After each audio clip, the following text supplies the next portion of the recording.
स्वागत है बच्चों आपका ग्लोबल आईटीआई यूट्यूब चैनल पे। आज की class electronics mechanic second year के बच्चों के लिए होने वाली है। ठीक है भाई, इस क्लास में हम लोग सोलर सिस्टम के बारे में पढ़ेंगे। इससे पहले की जो भी क्लास है या इस क्लास की भी पीडीएफ यदि आप लोग डाउनलोड करना चाहेंगे तो इस वेबसाइट से जाके globaliti.org वेबसाइट से जाके आसानी से डाउनलोड कर सकते हैं और वहां पे आप मॉक टेस्ट भी दे सकते हैं। ठीक है, मॉक टेस्ट की सुविधा एकदम फ्री ऑफ कॉस्ट है, आप लोग आसानी से जाके मॉक टेस्ट भी दे सकते हैं। और अब आप लोग एकदम अपनी तैयारी में लग जाइए क्योंकि अब आपका एग्जाम एकदम नजदीक आ गया है। ठीक है भाई, चलो आज का हम क्लास स्टार्ट करते हैं। पहला क्वेश्चन है हमारा, इस सर्किट के माध्यम से किस प्रकार की रूपांतरण किया जाता है।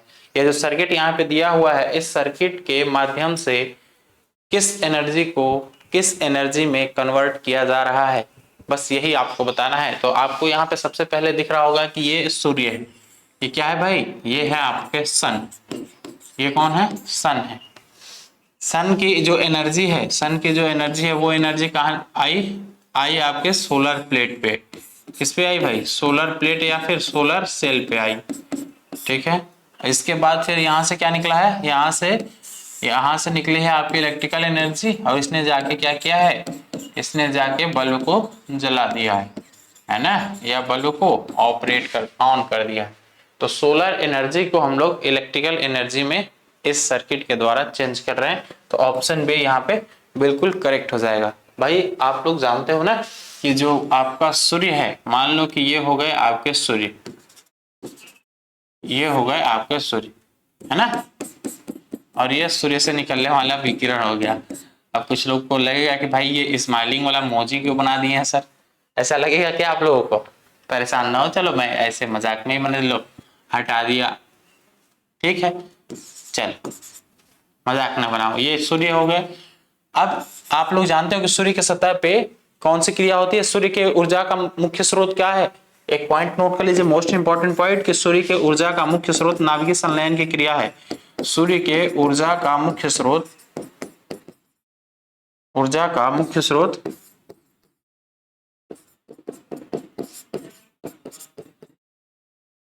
नाभिकीय संलयन की क्रिया है। ठीक है,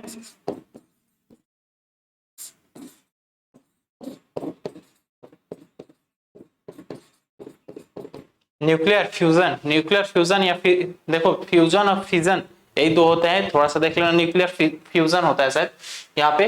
तो यहाँ पे होता क्या है, देखो यहाँ पे बेसिकली ये होता है कि जो हमारा हाइड्रोजन है, हाइड्रोजन के दो छोटे छोटे परमाणु मिलके एक हेलियम के नाभिक का निर्माण करते हैं। दो छोटे छोटे परमाणु मिलके क्या करते हैं? एक हेलियम के नाभिक का निर्माण करते हैं। तो यहाँ पे नाभिकीय संलयन की क्रिया होती रहती है और नाभिकीय संलयन की क्रिया होने से ही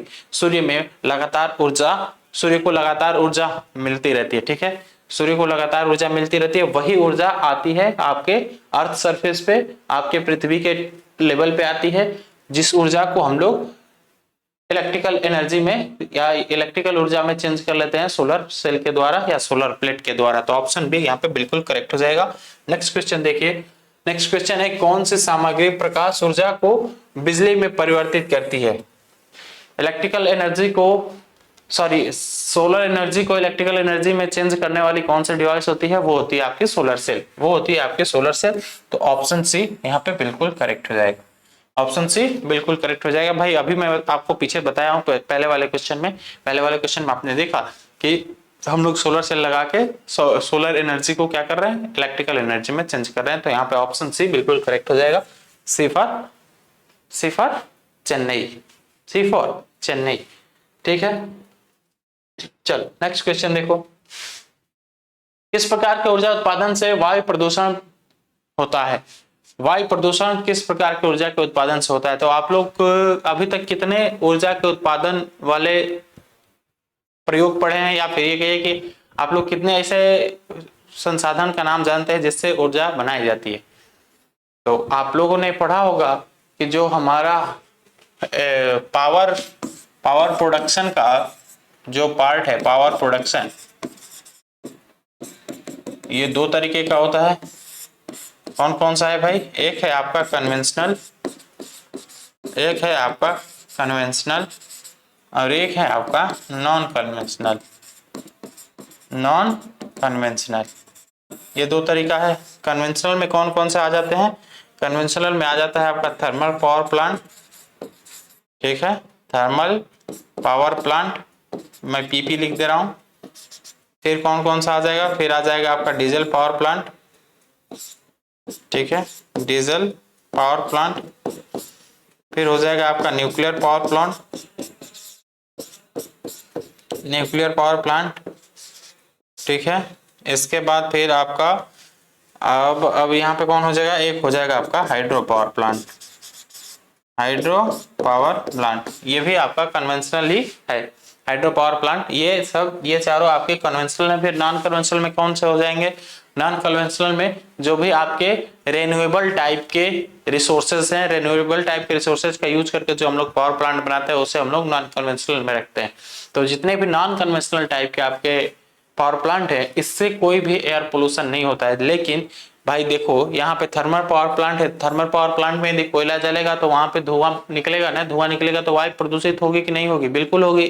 फिर आपका नेक्स्ट है diesel power plant. Diesel power plant में भी यदि डीजल को आप जलाओगे तो भाई डीजल जलेगा तो उससे सल्फर डाइऑक्साइड और कार्बन डाइऑक्साइड तो निकलेगी ही निकलेगी डीजल के जलने से, तो यहाँ पे भी एयर पोल्यूशन होगा। न्यूक्लियर पावर प्लांट में सबसे अधिक पोल्यूशन होगा भाई। न्यूक्लियर आप उसमें क्या कर रहे हो? यूरेनियम 235 जला रहे हो ना, यूरेनियम 235 जला, तो उससे रेडियो एक्टिव किरण से निकल रही है, रेडियो एक्टिव रेज निकल रही है। तो भाई रेडियो एक्टिव रेज तो बहुत ज्यादा हानिकारक होती है ह्यूमन लाइफ के लिए। तो बस एक हाइड्रो पावर प्लांट है इसमें, जो जिसके वजह से कोई आपका पोल्यूशन नहीं होता है, लेकिन ये कन्वेंशनल में ही आता है। तो ये जो भी तीन है, ये इन तीनों से तो एयर पोल्यूशन हो रहा है ना, इन तीनों से एयर पोल्यूशन हो रहा है।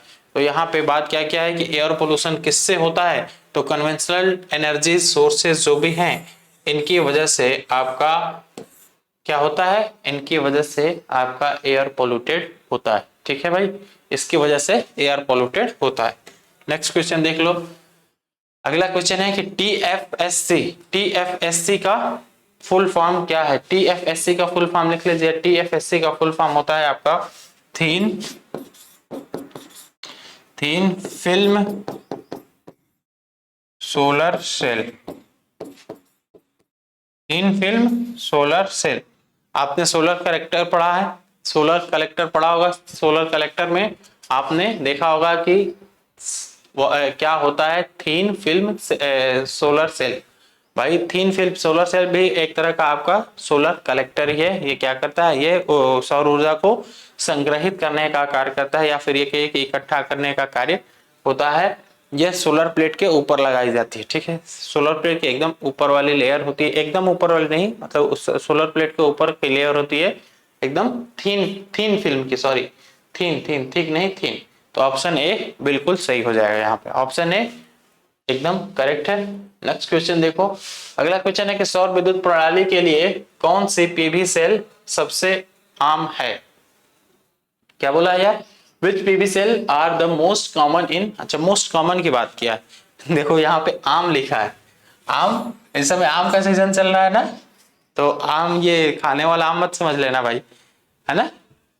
क्या कि कौन सा इसमें से जो भी सिस्टम दिया हुआ है, इस सिस्टम में कौन सा सिस्टम कॉमन है, ये आपसे पूछा है कि पीवी के लिए, पीवी सेल बनाने के लिए कौन सा सिस्टम कॉमन है। तो देखो आप लोग जो भी आप लोग ये यूज करते हो अपना सोलर प्लेट, ये सोलर प्लेट मैक्सिमम जो सोलर प्लेट है ये क्रिस्टलाइन टाइप के ही बनाए जाते हैं। मैक्सिमम सोलर सेल क्रिस्टलाइन पदार्थ के ही बनाए जाते हैं। और बाकी जो इसमें अर्धचालक लगा होता है, वो अर्धचालक कौन सा होता है? वो अर्धचालक आपका सिलिकॉन होता है, ठीक है भाई। सिलिकॉन का ही हम लोग ज्यादा यूज करते हैं, जर्मेनियम का बहुत कम यूज करते हैं, सिलिकॉन वाला का ज्यादा यूज करते हैं, क्योंकि सिलिकॉन में लीकेज करंट की वैल्यू कम होती है, जर्मेनियम में लीकेज करंट की वैल्यू ज्यादा होती है, तो इसलिए जर्मेनियम वाला हम लोग कम यूज करते हैं। तो जर्मेनियम पीवी सेल नहीं, जर्मेनियम अर्धचालक, अर्धचालक की मैं बात कर रहा हूँ, अर्धचालक के रूप में सोलर सेल में सिलिकॉन यूज किया जाता है, ठीक है। और यहाँ पे बात क्या है कि पीवी सेल कौन सा यूज करते हैं, तो हम लोग पीवी सेल क्रिस्टलाइन टाइप का यूज करते हैं, जो आपने पढ़ा होगा मोनोक्रिस्टलाइन, मोनोक्रिस्टलाइन टाइप का पढ़ा होगा ना, है ना। तो यहाँ पे ऑप्शन डी बिल्कुल सही हो जाएगा। क्रिस्टलाइन दो प्रकार का होता है, एक मोनोक्रिस्टलाइन होता है और एक दूसरा कौन सा पार्ट होता है? एक दूसरा मुझे नाम नहीं याद आ रहा है, दो तरह के होते हैं। चलो अगला है ग्रिड टाइड सिस्टम में एक्स के रूप में चिन्हित ब्लॉक का नाम बताइए। यहाँ पे क्या लिखा रहता है, यहाँ पे कौन सा पार्ट रहता है ये आपको बताना है। तो देखो ये जो फिगर बनाया हुआ है, फिगर में दिया है ऊपर पीवी सेल, यहाँ पे लिखा है पीवी सेल, तो पीवी सेल से जस्ट नीचे क्या लगेगा भाई, पीवी सेल से जस्ट नीचे आपका लगेगा एक चार्जर कंट्रोलर लगता है, एक चार्ज कंट्रोलर, या फिर ये कहिए कि एक एमपीपीटी लगता है, एक एमपीपीटी। एमपीपीटी का फुल फॉर्म क्या होता है, एमपीपीटी का फुल फॉर्म होता है मैक्सिमम पावर पॉइंट ट्रैकर, ठीक है। तो ये आपका एमपीपीटी लगा होता है, एमपीपीटी के जस्ट बाद फिर हम लोग बैटरी का कनेक्शन करते हैं, इसके जस्ट बाद बैटरी लगाते हैं, और बैटरी के जस्ट बाद फिर हमारा क्या होता है, बैटरी के जस्ट बाद एक यूटिलिटी सप्लाई जुड़ी होती है। यही यूटिलिटी सप्लाई फिर किससे कनेक्टेड रहती है, यही यूटिलिटी सप्लाई आपके ट्रांसफर स्विच से कनेक्टेड रहती है, ट्रांसफर स्विच से कनेक्टेड रहती है ना। और यहाँ बैटरी के ऊपर क्या रहता है, बैटरी के ऊपर आपका इन्वर्टर रहता है, बैटरी के ऊपर आपका इन्वर्टर कनेक्टेड रहता है, ठीक है। अब बाकी आपका जो ट्रांसफर स्विच है, ये ट्रांसफर स्विच क्या करेगा, यहाँ पे लोड को सप्लाई दे देगा, यहाँ पे सप्लाई लोड को दे देगा। यहाँ पे एक ट्रांसफर स्विच होता है, इस ट्रांसफर स्विच का काम ये होता है कि जब तक आपको सप्लाई डायरेक्ट मिले तब तक सप्लाई आप लीजिए, और नहीं तो फिर जैसे ही हमें जरूरत होगी इसकी, जैसे ही हमें जरूरत होगी इन्वर्टर वाले सप्लाई की, या फिर ये कहिए कि इस बैटरी के सप्लाई की जैसे ही जरूरत होगी, तो इस बैटरी के सप्लाई की जरूरत ये ट्रांसफर स्विच तुरंत दे देगा, ये स्विच ऑपरेट हो जाएगा और यहाँ से ये सप्लाई इधर लोड को फॉरवर्ड करने लगेगा, ठीक है। तो यहाँ पे ऑप्शन डी बिल्कुल करेक्ट हो जाएगा, यूटिलिटी सप्लाई, यूटिलिटी सप्लाई बिल्कुल करेक्ट है। इतना बात क्लियर है, सबको समझ में आ रहा है ना, ऑप्शन डी, कोई दिक्कत तो नहीं है। चलो अगला देखो, अगला क्वेश्चन है what is the name of the SPV system. इस एसपीवी सिस्टम का नाम क्या है ये बताना है आपको। इस एसपीवी सिस्टम का नाम क्या है, इस एसपीवी सिस्टम का नाम है ग्रिड से जुड़ा सिस्टम। यह सिस्टम ग्रिड से जुड़ा हुआ है। अब एसपीवी का फुल फॉर्म क्या होता है, एसपीवी का फुल फॉर्म कोई बताएगा मुझे,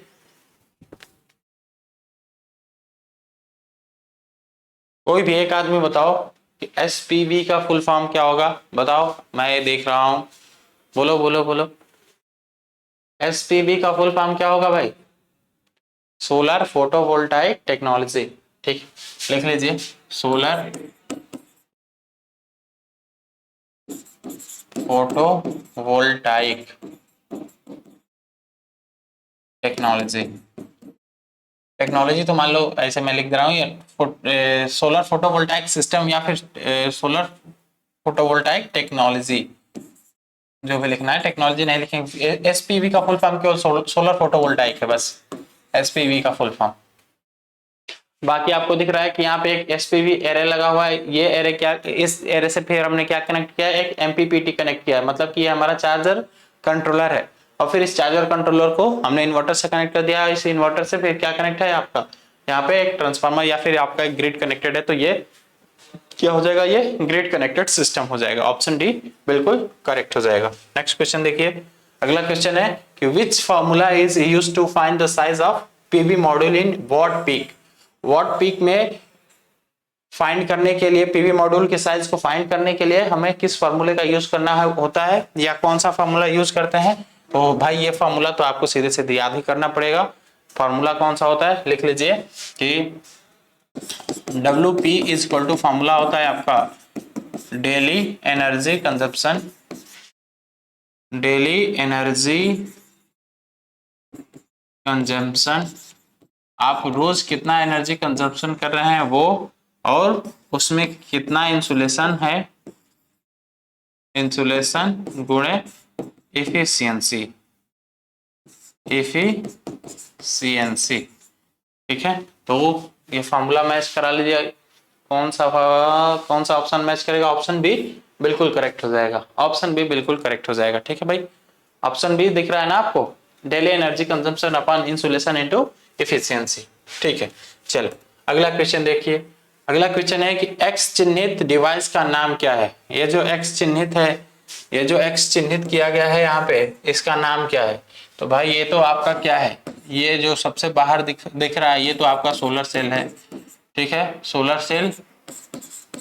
सेल कहिए या फिर पीवी अरे कहिए, है ना। ये आपका पीवी अरे है। पीवी अरे फिर आके किससे जुड़ा हुआ है? ये आके जुड़ा हुआ है यहाँ पे चार्ज कंट्रोलर से, चार्ज कंट्रोलर से, है ना। ये चार्ज कंट्रोलर ही तो होता है, चार्ज कंट्रोलर से। फिर ये चार्ज कंट्रोलर के बाद यहाँ पे क्या लगा रहता है? यहाँ पे आपका लगा रहता है इन्वर्टर कहिए या फिर बैटरी कहिए, यहाँ पे आपका इन्वर्टर कनेक्टेड होता है। इसे चार्ज कंट्रोलर को हम लोग एमपीपीटी भी कहते हैं, है ना। इस जो भी आपका चार्ज कंट्रोलर है, चार्ज कंट्रोलर में एमपीपीटी एक लगा ही रहता है, चाहे आप जो चार्ज कंट्रोलर यूज कर लीजिए उसमें एक एमपीपीटी डिवाइस लगना कंपलसरी है, ठीक है। तो यहाँ पे ऑप्शन कौन सा करेक्ट हो जाएगा? ऑप्शन डी बिल्कुल करेक्ट हो जाएगा। इधर आपका सोलर है, फिर इधर एक आप चाहे तो यहाँ पे सूर्य भी बना लो। ये सूर्य से पहले सोलर एनर्जी इस पे सोलर सेल पे पड़ती है, यहाँ से सौर ऊर्जा को इलेक्ट्रिकल ऊर्जा में ये चेंज करता है। फिर यह आता है एमपीपीटी पे, एमपीपीटी फिर क्या करता है, इसको एक मैक्सिमम पावर कहिए या फिर मैक्सिमम वोल्टेज यहाँ से डिलीवर करता है इन्वर्टर की तरफ या बैटरी की तरफ। नेक्स्ट क्वेश्चन देख लो। नेक्स्ट क्वेश्चन है आपका, एमपीपीटी का फुल फॉर्म पूछ लिया है। देखो भाई, आप लोग एब्रिविएशन जरूर याद रखना। मैं आपसे कई बार बोला हूं कि आप लोग एब्रिविएशन और फिगर्स ये दोनों चीज जरूर याद रखिएगा। इसका बस इसी दो चीज का वेटेज आपके पूरे एग्जाम में 30 से 35% है। यदि एब्रिविएशन को भी मैं मिला दूं तो केवल फिगर्स का वेटेज 25 से 30%, और ये एब्रिविएशन मिला दूं उसमें तो आपका ये वेटेज 35% तक हो जाता है, ठीक है। तो भाई ये दो चीज यदि इतना ज्यादा वेटेज रख रहा है किसी भी एग्जाम में, 35% मतलब कि आप कोई भी एग्जाम क्वालिफाई कर दे, आप कोई भी अपना बोर्ड का एग्जाम क्वालिफाई करके 35% ला दिए तो पास होने के लिए केवल दो ही चीज पढ़ना है, तो इतना तो आप कर सकते हो, है ना। अभी मैं आपको बताया हूं कि एमपीपीटी का फुल फॉर्म क्या होता है, maximum power point tracking. Maximum power point tracking option A एकदम सही है, ऑप्शन ए एकदम सही, ठीक। चलिए अब फिर मिलेंगे हम लोग नेक्स्ट वीडियो में।